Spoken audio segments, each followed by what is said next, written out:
नमस्कार। चलिए आज समय में एक लंबा सफर तय करते हैं। भारतीय इतिहास के उस दौर में चलते हैं जिसने आने वाली हजारों सदियों की, आप कह सकते हैं, एक तरह से नींव रखी थी। जी हाँ, हम बात कर रहे हैं वैदिक काल की। पर सोचने वाली बात तो ये है ना, कि आखिर कैसे एक प्राचीन अर्ध खानाबदोश समाज मतलब सेमी नोमैडिक सोसाइटी एक अरब से भी ज्यादा लोगों की संस्कृति की बुनियाद रख सकती है। चलिए इस दिलचस्प कहानी की एक एक परत को साथ मिलकर खोलते हैं। तो देखिए, इस पूरे वैदिक काल को हम समझने के लिए मोटे तौर पे दो हिस्सों में बांट सकते हैं। पहला है अर्ली वैदिक पीरियड या कह लीजिए पूर्व वैदिक काल, जो करीब 1500 से 1000 ईसा पूर्व तक का था। और दूसरा लेटर वैदिक पीरियड यानी उत्तर वैदिक काल, जो 1000 से 600 ईसा पूर्व तक चला।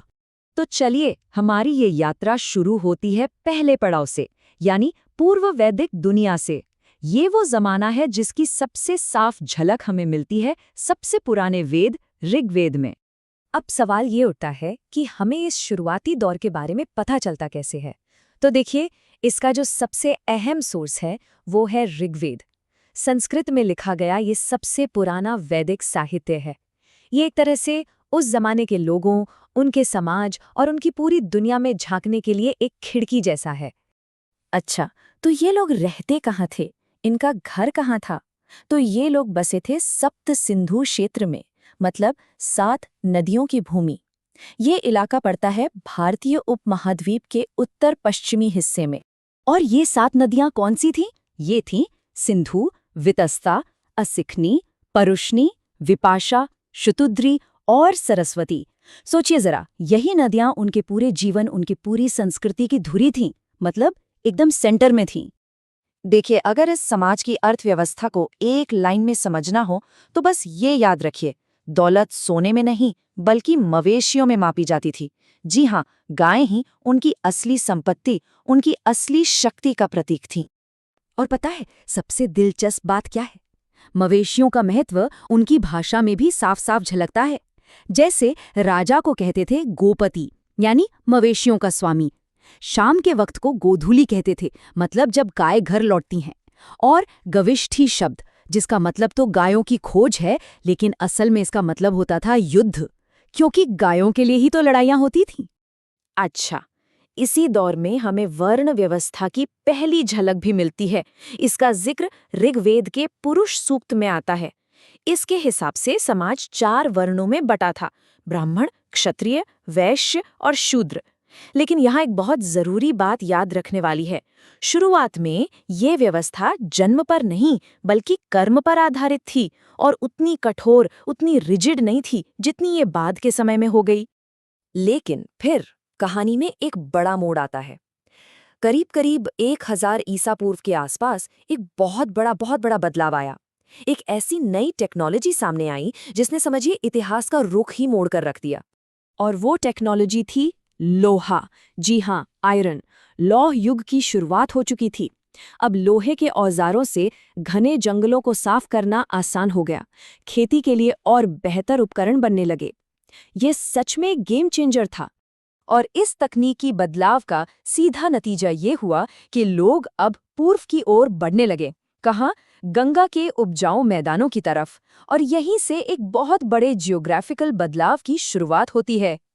और बस इसी के साथ हम अपनी कहानी के दूसरे चरण में पहुंचते हैं, उत्तर वैदिक दुनिया में। एक ऐसा समाज जो लोहे की तकनीक और खेती के दम पर अब पूरी तरह से बदल चुका था। ये बदलाव कितना बड़ा था, इसका अंदाजा आप ऐसे लगाइए। जहां पहले पशुपालक अर्थव्यवस्था थी, अब वो कृषि आधारित हो गई। छोटी छोटी आदिवासी सभाओं की जगह अब बड़े बड़े राज्यों ने ले ली, जिन्हें जनपद कहा गया। कबीले का मुखिया जो राजन कहलाता था, अब वो सम्राट बन गया। और हाँ, वो जो सामाजिक ढांचा था वो भी अब पहले से कहीं ज्यादा कठोर हो गया था। तो अब इस नए युग की रीढ़ की हड्डी थी कृषि। लोहे के हल से गेहूं और चावल की खेती बड़े पैमाने पर होने लगी। साथ ही बढ़ईगीरी, मिट्टी के बर्तन बनाने का काम, चमड़े का काम, ऐसे कई नए नए क्राफ्ट्स भी सामने आए। और व्यापार, अरे वो तो बेबीलोन जैसी दूर दराज जगहों तक फैल गया था। पॉलिटिकली भी देखें तो जो राजन था, उसकी शक्ति अब आसमान छू रही थी। वो अब सिर्फ एक कबीले का मुखिया नहीं था, बल्कि एक बहुत पावरफुल राजा बन चुका था। उसने सम्राट जैसी बड़ी बड़ी उपाधियां अपना लीं और अपनी ताकत दिखाने के लिए राजसूय और अश्वमेध जैसे बड़े बड़े यज्ञ करने लगा। तो इस पूरे दौर की विरासत क्या है? मतलब हमें इससे क्या मिला? देखिए, ये सिर्फ समाज या इकोनॉमी में हुए बदलावों की कहानी नहीं है।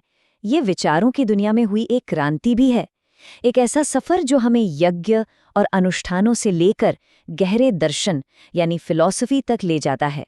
और यहीं पर हम वेदों की दुनिया को देखते हैं।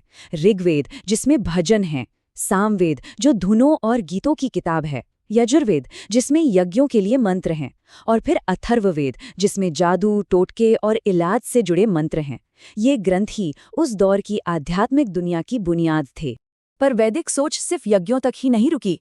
इसी दौर में उपनिषदों की भी रचना हुई, और ये वो फिलोसॉफिकल ग्रंथ हैं जो आत्मा यानी हमारी अपनी चेतना और ब्रह्म यानी अल्टीमेट रियलिटी, इन जैसे गहरे सवालों में उतरते हैं।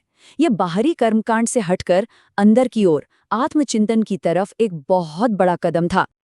देखिए, वैदिक युग को खत्म हुए 2500 साल से भी ज्यादा हो चुके हैं, लेकिन एक पल को सोचिए, दर्शन, समाज और कर्तव्य को लेकर जो विचार उस जमाने में पनपे थे, वो आज भी हमारी दुनिया को कैसे और कितना प्रभावित करते हैं। ये एक ऐसी विरासत है जो आज भी हम सबके बीच कहीं ना कहीं जिंदा है।